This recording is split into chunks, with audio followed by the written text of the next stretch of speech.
नमस्कार। श्रीमद् वाल्मीकि रामायण अखंड पाठ में हम पढ़ रहे हैं युद्ध कांड से एकादश सर्ग अर्थात 11वां सर्ग। रावण किसी भी तरह से युद्ध से पीछे हटने वाला नहीं है। विभीषण की सलाह मानने से उसने इनकार कर दिया है और अब पुनः एक बार रावण अपने सभासदों के साथ सभा भवन में पहुंच गया है। आइए जानते हैं कि रावण के सभा भवन में आज क्या चर्चा हो रही है। स बभूव कृशो राजा मैथिली काम मोहितः असन्मानाच्च सुहृदां पापः पापेन कर्मणा अतीव काम संपन्नो वैदेही मनुचिन्तयन् अतीत समये काले तस्मिन् वै युधि रावणः अमात्यैश्च सुहृद्भिश्च प्राप्त कालम् अमन्यत स हेमजालयितं मणिविद्रुम भूषितम् उपगम्य विनीताश्वमारुरोह महारथम् तमास्थाय रथ श्रेष्ठं महामेघ समस्वनं प्रययौ रक्षसां श्रेष्ठौ दशग्रीवः सभां प्रति। तो राक्षसों का राजा रावण मिथिलेश कुमारी सीता के प्रति काम से मोहित हो रहा था। उसके हितैषी सुहृद विभीषण आदि उसका अनादर करने लगे थे, उसके कुकृत्यों की निंदा कर रहे थे तथा वह सीता हरण रूपी जघन्य पाप कर्म के कारण पापी घोषित किया गया था। इन सब कारणों से वह अत्यंत कृश चिंता युक्त एवं दुर्बल हो गया था, लेकिन फिर भी वो किसी भी सुहृद की सलाह मानने को तैयार नहीं था। अत्यंत काम से पीड़ित होकर बारंबार विदेह कुमारी का चिंतन करता था, इसलिए युद्ध का अवसर बीत जाने पर भी उसने उस समय मंत्रियों और सुहृदों के साथ सलाह करके युद्ध को ही समयोचित कर्तव्य माना। वह सोने की जाली से आच्छादित तथा मणि एवं मूंगों से विभूषित एक विशाल रथ पर, जिसमें सुशिक्षित घोड़े जुते हुए थे, जा चढ़ा। महान मेघों की गर्जना के समान घरघराहट पैदा करने वाले उस उत्तम रथ पर आरूढ़ हो राक्षस शिरोमणि दशग्रीव सभा भवन की ओर प्रस्थित हुआ।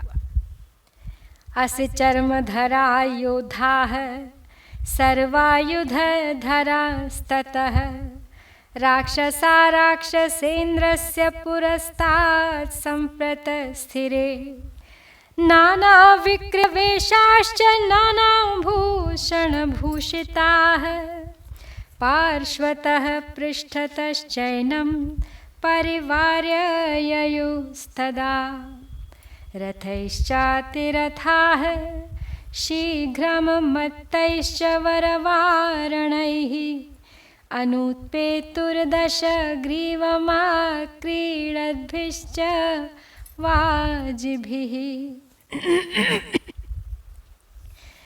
गदा परिघहस्ताश्च शक्तितोमरपाणयः परश्वधराश्चान्ये तथान्ये शूलपाणयः ततस्तूर्यसहस्राणां संजज्ञे निःस्वनो महान्।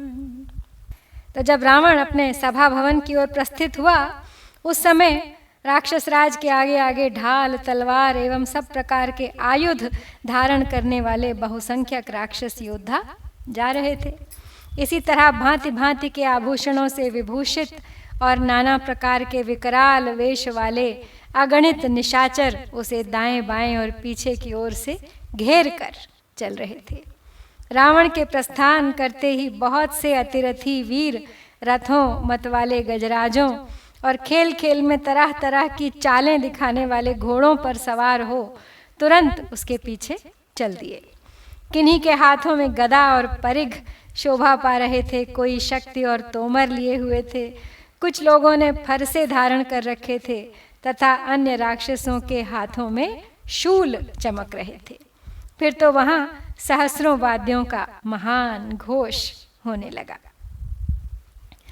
तुमुलः शंख शब्दश्च सभां गच्छति रावणे, स नेमिघोषेण महान् सहसाभिनिनादयन्, राजमार्गं श्रियाजुष्टं प्रतिपेदे महारथः, विमलं चातपत्रं च प्रगृहीतं शोभत, पाण्डुरं राक्षसेन्द्रस्य पूर्णस्ताराधिपो यथा, हेममञ्जरिगर्भे च शुद्धस्फटिकविग्रहे, चामरव्यजने तस्य रेजुतः सव्यदक्षिणे, ते कृताञ्जलयः सर्वे रथस्थं पृथ्वी स्थिताः।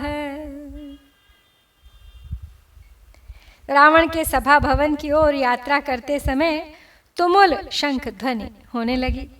उसका वह विशाल रथ अपने पहियों की घरघराहट से संपूर्ण दिशाओं को प्रतिध्वनित करता हुआ सहसा शोभाशाली राजमार्ग पर जा पहुंचा। उस समय राक्षस राज रावण के ऊपर तना हुआ निर्मल श्वेत छत्र पूर्ण चंद्रमा के समान शोभा पा रहा था। उसके दाहिने और बाएं भाग में शुद्ध स्फटिक के डंडे वाले चंवर और व्यजन जिसमें सोने की मंजरियां बनी हुई थी बड़ी शोभा पा रही थी। मार्ग में पृथ्वी पर खड़े हुए सभी राक्षस दोनों हाथ जोड़ रथ पर बैठे हुए राक्षस शिरोमणि रावण की सिर झुकाकर वंदना करते थे।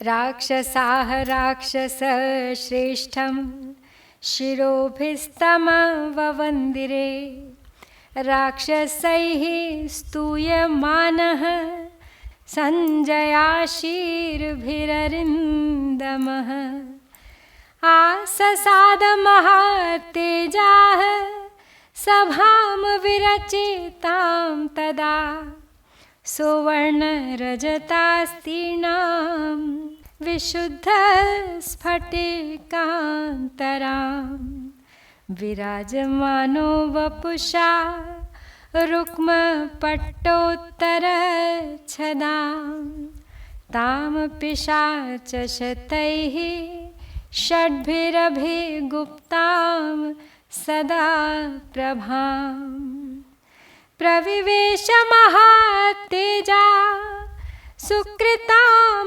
विश्वकर्मणा, तस्यां तु वैदूर्यमयं प्रियकाजिनसंवृतं, महत्सोपाश्रयं भेजे रावणः परमासनं, ततः शशासेश्वरवद्धूता लघु पराक्रमान्। तो राक्षसों द्वारा की गई स्तुति, जय जयकार और आशीर्वाद सुनता हुआ शत्रुदमन महातेजस्वी रावण उस समय विश्वकर्मा द्वारा निर्मित राजसभा में पहुंच गया। उस सभा के फर्श में सोने चांदी का काम किया हुआ था तथा बीच बीच में विशुद्ध स्फटिक भी जड़ा गया था। उसमें सोने के काम वाले रेशमी वस्त्रों की चादरें बिछी हुई थीं। वह सभा सदा अपनी प्रभा से उद्भासित होती रहती थी। 600 पिशाच उसकी रक्षा करते थे। विश्वकर्मा ने उसे बहुत ही सुंदर बनाया था। अपने शरीर से सुशोभित होने वाले महातेजस्वी रावण ने उस सभा में प्रवेश किया। उस सभा भवन में नीलम का बना हुआ एक विशाल और उत्तम सिंहासन था, जिस पर अत्यंत मुलायम चमड़े वाले प्रियक नामक मृग का चर्म बिछा हुआ था और उस पर मसनंद भी रखा हुआ था। रावण उसी पर बैठ गया और फिर उसने अपने शीघ्रगामी दूतों को आज्ञा दी।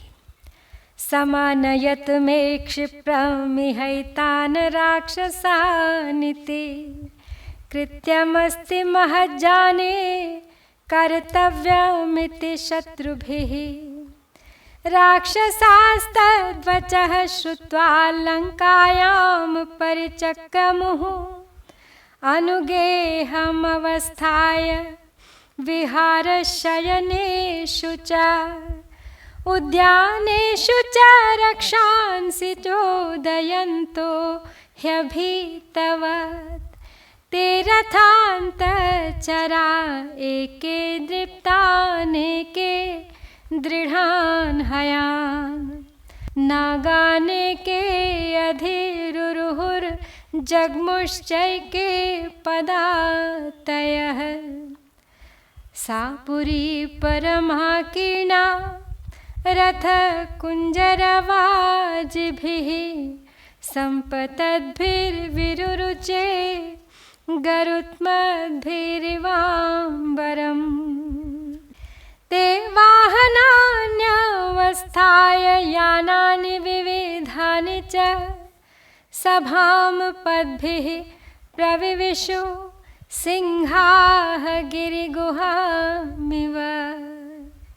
तो रावण ने अब अपने दूतों को आज्ञा दी कि तुम लोग शीघ्र ही यहाँ बैठने वाले सुविख्यात राक्षसों को मेरे पास बुला ले आओ, क्योंकि शत्रुओं के साथ करने योग्य महान कार्य अब मुझ पर आ पड़ा है।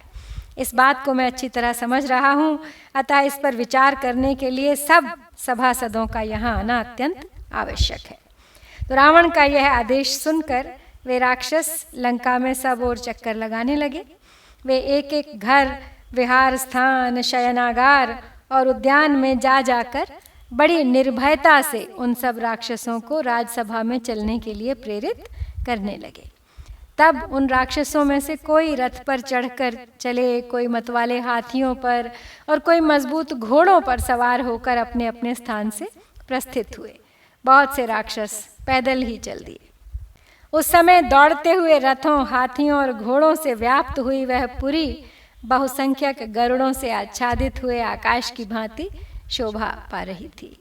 गंतव्य स्थान तक पहुंचकर अपने अपने वाहनों और नाना प्रकार की सवारियों को बाहर ही रखकर वे सब सभासद पैदल ही उस सभा भवन में प्रविष्ट हुए, मानो बहुत से सिंह किसी पर्वत की कंदरा में घुस रहे हों।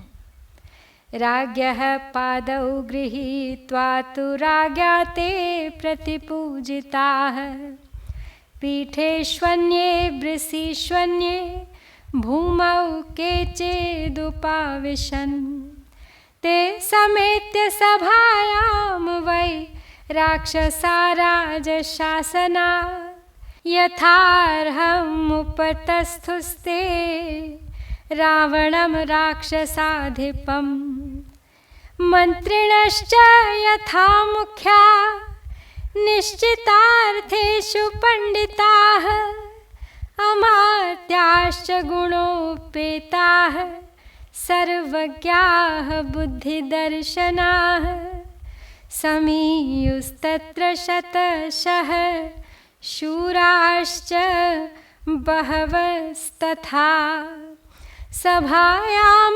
हेमवर्णायां सर्वार्थस्य सुखाय वै।